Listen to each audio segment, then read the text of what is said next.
সরকার ও প্রশাসনে থাকা আওয়ামী লীগপন্থী লোকজনও ছাড় পাবে না, এমনটাই হুঁশিয়ারি দিয়ে জানিয়ে দিয়েছেন সমন্বয়করা। দর্শক, এই আলোচনায় যাওয়ার আগে আমরা সমন্বয়কদের সম্পর্কে আমাদের দৃষ্টিভঙ্গিটা একটু ক্লারিফাই করে নিই। দেখেন, সমন্বয়করা বিভিন্ন ভুল করছে, ওদের নিয়ে বিতর্ক হচ্ছে, ওরা ইতিহাস বিকৃতি করছে, এগুলোর জবাব আমরা দিব, এগুলোর তীব্র সমালোচনা ওদেরকে করব। আবার ওরা যে অবদান রেখেছে বা ওরা ছোট মানুষ, ওদেরকে সঠিক পথে গাইডলাইন করার জন্য কথাবার্তা বলা, এগুলো আমরা চালিয়ে যাব। ওদেরকে স্নেহ করব, ওদের ভুল সংশোধনের চেষ্টা করাবো, ওদেরকে আমরা ডিনাই করব না, ওদেরকে একেবারে আওয়ামী লীগের কাতারে ঠেলে দিব না, ওদেরকে আমরা মূল্যায়ন করব, ওদেরকে আমরা সমর্থন করব। আবার ভুল করলে তার বিরুদ্ধে আমরা অবস্থান নেব, সেটা সংস্কারের সংশোধনের চেষ্টা করব। এই জন্য 2024 সালে মুক্তিযুদ্ধের আমাদের মূল স্লোগানকে বিকৃত করার মতো মহা অপরাধ, ক্ষমার অযোগ্য অপরাধ কার্যত সমন্বয়করা করেছেন, সমন্বয়কদের একটা অংশ। কিন্তু তারপরেও ওরা যে ভালো কথাগুলো বলছে সেগুলো আমরা অ্যাপ্রিসিয়েট করব।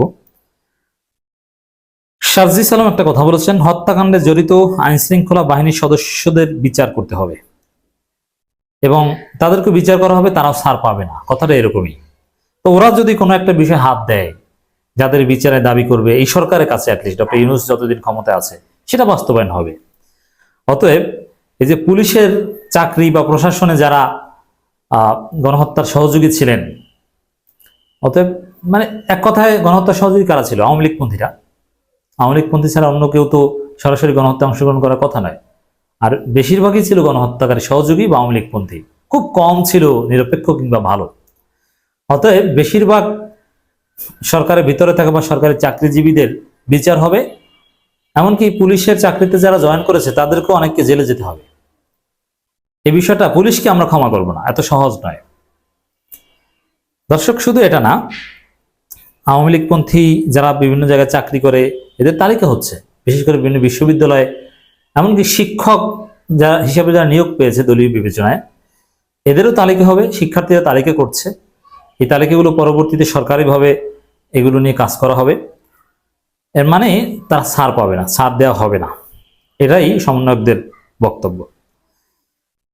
বৈষম্যবিরোধী ছাত্র আন্দোলনের কেন্দ্রীয় কমিটির সমন্বয়ক শারজিস আলম বলেছেন, ছাত্র জনতার আন্দোলনে হত্যাকাণ্ডের সঙ্গে আইনশৃঙ্খলা বাহিনীর যে সকল সদস্য সরাসরি জড়িত ছিলেন এবং যাদের বিরুদ্ধে প্রমাণ আছে, অবশ্যই তাদের আইনগতভাবে বিচার করতে হবে। অন্যায়ের সঙ্গে যারা জড়িত তারা দোষী, কাজেই দোষীদের বিচার করতে হবে। এই পয়েন্টের ভিত্তিতে সরকারি চাকরিজীবী অনেকেই ধরা খাবে, অনেকে চাকরি চলে যাবে, অনেকে জেলে যেতে হবে। আওয়ামী লীগপন্থী সরকারি গোপালগঞ্জের অনেকে ধরা খাবে। গোপালগঞ্জের লোকজন এত বড় আস্ফালন কেন জানেন? এত বড় আস্ফালন হচ্ছে ওদের সরকারি চাকরি আছে, অতএব ওদের সরকারি চাকরি জায়গাটা হাত দেন। কারণ যারা স্বৈরাচারের দোসর ছিল, যারা গণহত্যাকারী সহযোগী ছিল, তাদের চাকরি থাকতে পারে না। শারজিস বলেন, কেউ যদি অতি উৎসাহী হয়ে নিজের জায়গা থেকে ওই ফ্যাসিস্ট সরকারের কাছে নিজেকে তুলে ধরার জন্য নির্দেশনা বাইরে গিয়েও অনেকে অন্যায় করেছেন, যারা এই কাজগুলো করেছেন তারা অন্যায়কারী। সে যদি পুলিশ সদস্য হয় তার বিচার হওয়া উচিত। পুলিশের বিচার না হলে রাষ্ট্রের অন্য একজনের বিচার প্রশ্নবিদ্ধ হবে। এজন্য বলছি, পুলিশের একটা বড় অংশ ধরা খাবে। দেখবেন যে আগামী 1 বছরে অনেক পুলিশ সরকার বাধ্য হবে ধরতে। ডিজিটাল যুগ, কে কোথায় কি করেছেন এগুলো সব তথ্য আছে, বাঁচতে পারবেন না। ক্ষতিগ্রস্ত পরিবারের পক্ষ থেকে মামলা দায়ের প্রসঙ্গে শারজিস বলেন, মামলায় অনেক সময় নির্দোষ মানুষের নাম উঠে আসার কথা শোনা যাচ্ছে, তারা হয়রানির শিকার হচ্ছেন। কেউ এই মামলার নাম দেওয়া, নাম কাটা নিয়ে টাকার ব্যবসা করছেন। এই অভিযোগটা মূলত বিএনপির বিরুদ্ধে। আবার বিএনপির নেতা বলছেন যে অন্তর থেকে ভুল বুঝতে পারলে আওয়ামী লীগ সুযোগ পেতে পারে।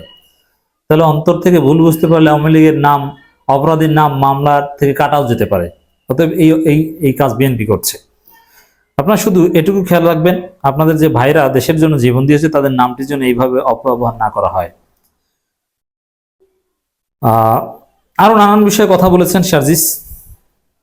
শারজিস কিংবা হাসনাত আবদুল্লাহ, ওদের কথাবার্তা, মাহফুজ আবদুল্লাহ, আখতার, আকরাম, বারো যারা আছে, ওদের কথাবার্তা এখন রাজনীতিতে খুবই তাৎপর্যপূর্ণ।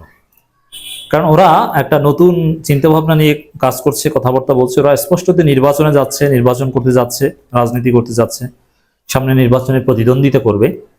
অতএব ওদের কথাবার্তা আমরা গুরুত্বের সাথে অবজার্ভ করছি। ভুল ত্রুটি করলে ধরিয়ে দেওয়ার চেষ্টা করছি, আবার মারাত্মক আপত্তিকর কথা বললে তার বিরুদ্ধে প্রকাশ্যে আমরা কঠোর অবস্থানও নিচ্ছি। আবারও আমরা যে কথাটা বলতে চাই, তুমি কি আমি কি রাজাকার রাজাকার, এই বক্তব্য নিয়ে এই বক্তব্যকে যারা বিকৃত করার চেষ্টা করবে, তারা নিঃসন্দেহে ভারতের ফাঁদে পড়েছে বলে আমরা ধরে নিব।